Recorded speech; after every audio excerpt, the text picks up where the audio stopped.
Assalamualaikum warahmatullahi wabarakatuh. Sebelum kita membuka pidato ini, alangkah baiknya kita buka dengan pantun. Mentari pagi bersinar terang, burung berkicau di atas dahan. Teruslah belajar sepanjang zaman, agar masa depan penuh harapan. Selamat pagi dan salam sejahtera. Yang saya hormati Dr. Nurlina Rahman, SPD MSI, selaku dosen mata kuliah Public Speaking, serta teman-teman mahasiswa yang saya banggakan. Terima kasih atas kesempatan yang telah diberikan sehingga saya dapat berbagi pemikiran mengenai sebuah istilah yang sederhana, tetapi memiliki makna yang sangat besar bagi kehidupan saat ini, yaitu bangkit atau tertinggal. Istilah tersebut bukan sekedar rangkaian kata yang terdengar menarik. Lebih dari itu, istilah ini merupakan sebuah pilihan yang dihadapi oleh setiap orang di tengah perubahan zaman yang berlangsung sangat cepat. Perkembangan teknologi telah mengubah hampir seluruh aspek kehidupan. Cara belajar berubah, cara bekerja berubah, cara berkomunikasi berubah, bahkan cara seseorang memperoleh penghasilan juga berubah. Perubahan tersebut menghadirkan sebuah pertanyaan yang sangat penting. Apakah memilih bangkit untuk mengikuti perubahan, atau memilih tertinggal karena enggan untuk berkembang? Pertanyaan tersebut layak kita renungkan, terutama sebagai mahasiswa yang sedang mempersiapkan diri untuk memasuki dunia profesional. Menurut Toffler tahun 1971, dalam bukunya Future Shock, tantangan terbesar manusia modern bukanlah ketidakmampuan membaca maupun menulis, melainkan ketidakmampuan untuk belajar, meninggalkan pengetahuan yang tidak relevan, kemudian mempelajari kembali pengetahuan baru. The illiterate of the 21st century will not be those who cannot read and write, but those who cannot learn, unlearn, and relearn. Kutipan tersebut menunjukkan bahwa kemampuan beradaptasi merupakan keterampilan yang sangat penting pada abad ke-21. Bangkit dapat dimaknai sebagai keberanian untuk terus belajar, memperbaiki diri, menerima perubahan, dan meningkatkan kualitas diri setiap harinya. Bangkit bukan berarti selalu berhasil tanpa hambatan. Bangkit justru berarti mampu untuk berdiri kembali setelah mengalami kegagalan. Sebaliknya, tertinggal bukan berarti seseorang tidak cerdas. Tertinggal terjadi ketika seseorang merasa puas dengan kemampuan yang telah dimilikinya sehingga menolak belajar hal-hal terbaru. Dalam kehidupan sehari-hari, perubahan selalu terjadi. Dahulu, surat menjadi alat komunikasi yang utama, kemudian berkembang menjadi telepon rumah, telepon genggam, media sosial, hingga kecerdasan buatan atau AI, yang kini mampu membantu manusia menyelesaikan berbagai pekerjaan. Perubahan tersebut tidak mungkin dihentikan, oleh karena itu, satu-satunya pilihan adalah menyesuaikan diri kita dengan perkembangan yang terjadi. Sebagai mahasiswa ilmu komunikasi, kemampuan berbicara di depan umum saja tidak lagi cukup. Dunia kerja saat ini juga membutuhkan kemampuan berpikir kritis, kemampuan untuk memanfaatkan media digital, kreativitas, kemampuan bekerja sama, serta kemampuan untuk memecahkan masalah. Artinya, belajar tidak boleh berhenti ketika berada di ruang kelas saja. Belajar harus menjadi bagian dari kehidupan sehari-hari kita. Transisi inilah yang membawa pada pertanyaan berikutnya. Bagaimana bentuk nyata dari seseorang yang memilih bangkit? Contoh pertama, dapat dilihat dari lingkungan kampus. Ketika dosen memberi tugas, sebagian mahasiswa hanya mencari informasi dari satu sumber saja di internet. Namun, ada pula mahasiswa yang membaca jurnal ilmiah, mengikuti webinar, berdiskusi dengan dosen, bahkan memanfaatkan AI. Secara bijaksana, untuk membantu mencari ide awal sebelum melakukan analisis sendiri, mahasiswa yang memanfaatkan berbagai sumber belajar tertentu akan memperoleh wawasan yang lebih luas dibandingkan mahasiswa yang hanya mengandalkan satu referensi. Contoh berikutnya, terlihat dalam dunia kerja. Beberapa tahun lalu, banyak perusahaan hanya melihat nilai akademik. Saat ini, perusahaan mulai memperhatikan kemampuan lain seperti komunikasi, kepemimpinan, kreativitasnya, literasi digital, kemampuan berpikir kritis, hingga kemampuan beradaptasi terhadap perubahan teknologi. Hal tersebut menunjukkan bahwa keberhasilan seseorang tidak hanya ditentukan oleh nilai di atas kertas, tetapi juga oleh kemampuan untuk terus berkembang, Contoh lain dapat kita lihat dari perkembangan media sosial. Dahulu, media sosial hanya digunakan sebagai sarana hiburan. Kini, media sosial telah menjadi tempat untuk membangun personal branding kita, menjalankan bisnis, melakukan promosi, hingga menghasilkan pendapatan. Perubahan fungsi media sosial tersebut membuktikan bahwa teknologi akan memberikan manfaat yang besar apabila kita manfaatkan secara positif. Sebaliknya, apabila teknologi hanya digunakan untuk menghabiskan waktu tanpa menghasilkan manfaat, maka peluang besar yang tersedia akan berlalu begitu saja. Oleh sebab itu, setiap perkembangan teknologi selalu menghadirkan dua kemungkinan, menjadi peluang bagi mereka yang terus mau belajar atau menjadi ancaman bagi mereka yang menolak perubahan. Hari ini selalu memberi kesempatan untuk menjadi lebih baik daripada kemarin. Namun, kesempatan itu hanya akan dimanfaatkan oleh mereka yang memilih untuk bangkit. Teman-teman, setelah memahami makna bangkit melalui berbagai contoh tadi, muncul satu pertanyaan, mengapa kemampuan beradaptasi menjadi begitu penting? Untuk menjawab pertanyaan tersebut, izinkan saya mengajak teman-teman untuk membayangkan sebuah kapal yang sedang berlayar di tengah lautan. Sebuah kapal memiliki tujuan yang jelas, tetapi perjalanan menuju tujuan tersebut tidak selalu tenang. Terkadang ombak datang begitu besar, angin berubah arah, bahkan badai dapat muncul tanpa kita duga. Dalam kondisi seperti itu, nahkoda yang baik tidak akan menyalahkan ombak ataupun angin. Sebaliknya, ia akan menyesuaikan arah layar agar kapal tetap bergerak menuju pelabuhan. Kehidupan manusia tidak jauh berbeda. Kapal adalah diri sendiri. Layar adalah ilmu pengetahuan dan keterampilan, sedangkan angin merupakan perubahan zaman yang terus-menerus bergerak. Apabila layar tidak pernah disesuaikan, kapal akan kehilangan arah. Begitu pula manusia. Ketika seseorang berhenti belajar, dunia tidak ikut berhenti.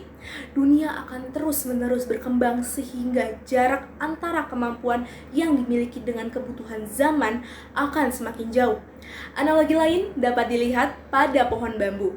Ketika badai datang, pohon yang paling besar belum tentu mampu untuk bertahan. Namun, bambu yang lentur justru mampu untuk berdiri karena mampu mengikuti arah angin tanpa kehilangan akarnya. Demikian pula manusia. Kekuatan terbesar bukan terletak pada seberapa tinggi jabatan yang kita miliki atau seberapa banyak pengetahuan yang dimiliki, melainkan pada kemampuan untuk terus belajar dan menyesuaikan diri terhadap perubahan tanpa kehilangan nilai-nilai kehidupan. Oleh sebab itu, kemampuan beradaptasi merupakan salah satu bentuk kecerdasan yang paling dibutuhkan pada era modern ini. Teman-teman, pendapat mengenai pentingnya bangkit bukan hanya berdasarkan pengalaman atau opini semata. Berbagai penelitian menunjukkan bahwa dunia memang sedang mengalami perubahan yang sangat besar. Menurut Forum tahun 2025 dalam Future of Jobs Report, sekitar 39% keterampilan utama yang dibutuhkan pekerja saat ini diperkirakan akan berubah sebelum tahun 2030. Laporan tersebut juga menjelaskan bahwa perkembangan teknologi, khususnya Artificial Intelligence atau AI, otomatisasi dan digitalisasi akan menciptakan sekitar 170 juta pekerjaan baru, tetapi juga menyebabkan sekitar 92 juta pekerjaan mengalami pengurangan atau transformasi. Dengan demikian, diperkirakan akan terjadi penambahan bersih sekitar 78 juta pekerja di seluruh dunia. Data tersebut memberikan pesan yang sangat jelas.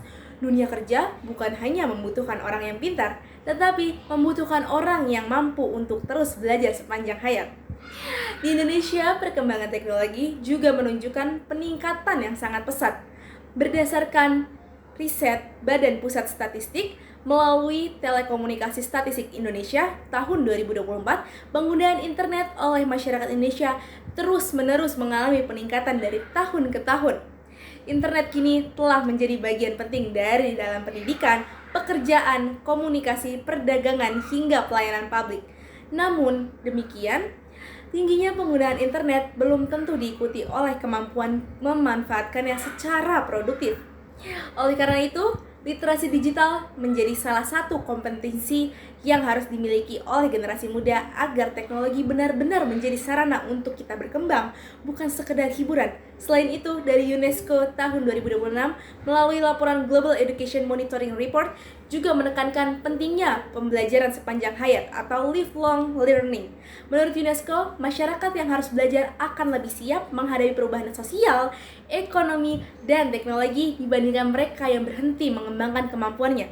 Data-data tersebut tadi memperkuat satu kesimpulan bahwa perubahan merupakan sesuatu yang tidak dapat kita hindari.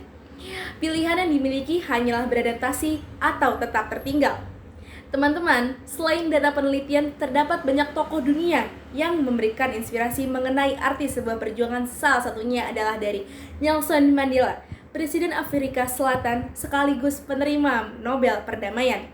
Beliau pernah mengatakan, "The greatest glory in living lies not in never falling, but in rising every time we fall." Yang artinya, kemuliaan terbesar dalam hidup bukanlah karena tidak pernah jatuh, melainkan karena selalu mau bangkit setiap kali terjatuh.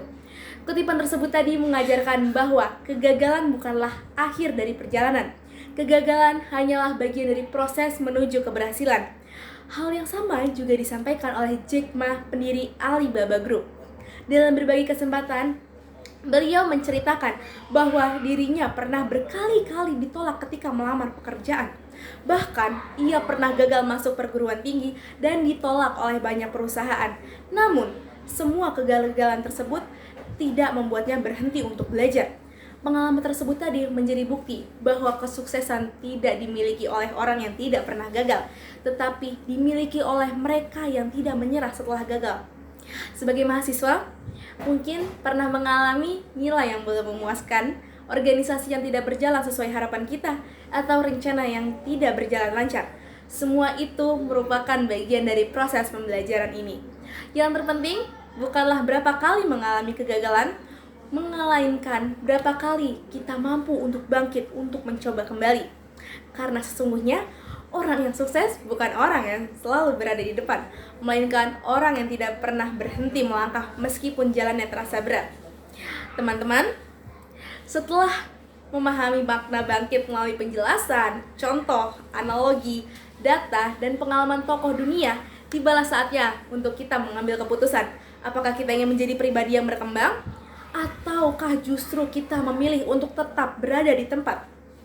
Jawaban tersebut hanya dapat ditentukan oleh kalian sendiri. Karena itu, izinkan saya untuk mengajak teman-teman sekalian untuk dapat mengingat beberapa kalimat sederhana. Terus belajar, terus berkembang, terus mencoba, terus beradaptasi, terus bangkit.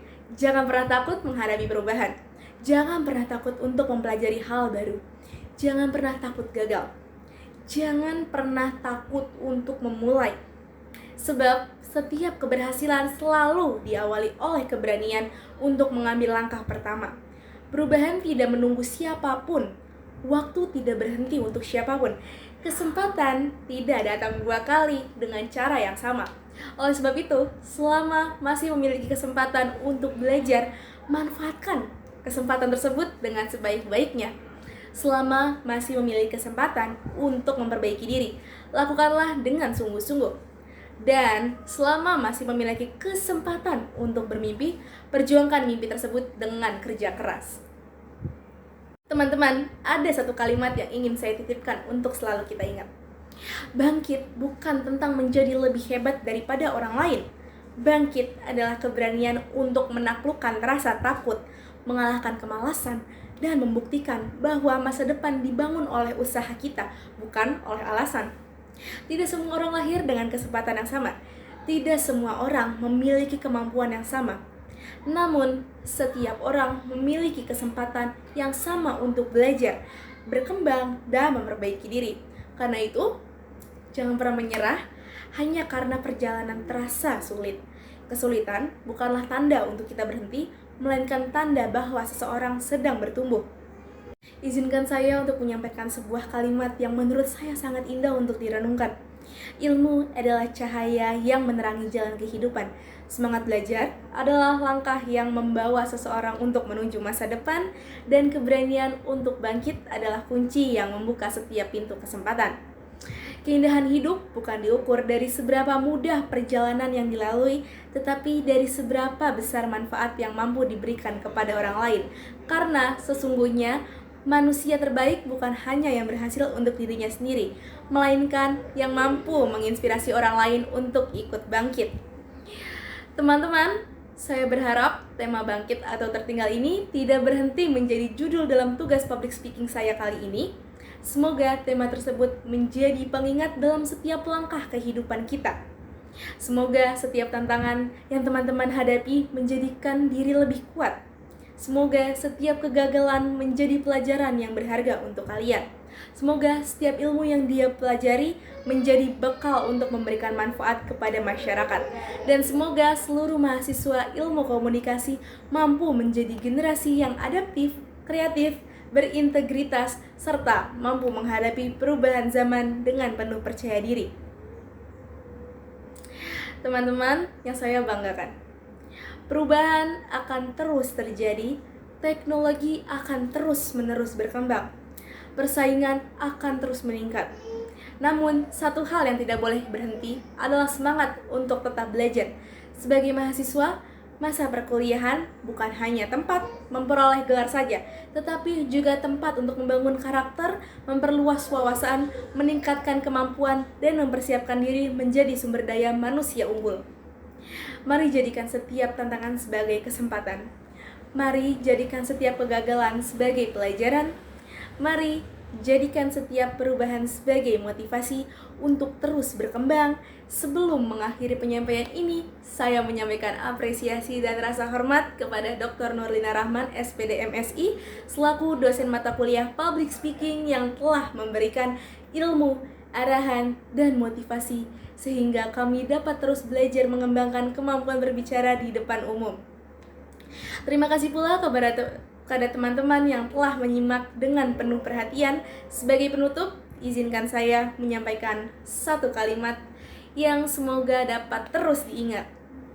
Masa depan tidak menunggu orang yang merasa siap. Masa depan memberi tempat bagi mereka yang mau berani. Mempersiapkan diri mulai hari ini. Pilihannya sederhana, bangkit atau tertinggal. Terima kasih atas perhatian yang telah diberikan kepada saya. Wassalamualaikum warahmatullahi wabarakatuh.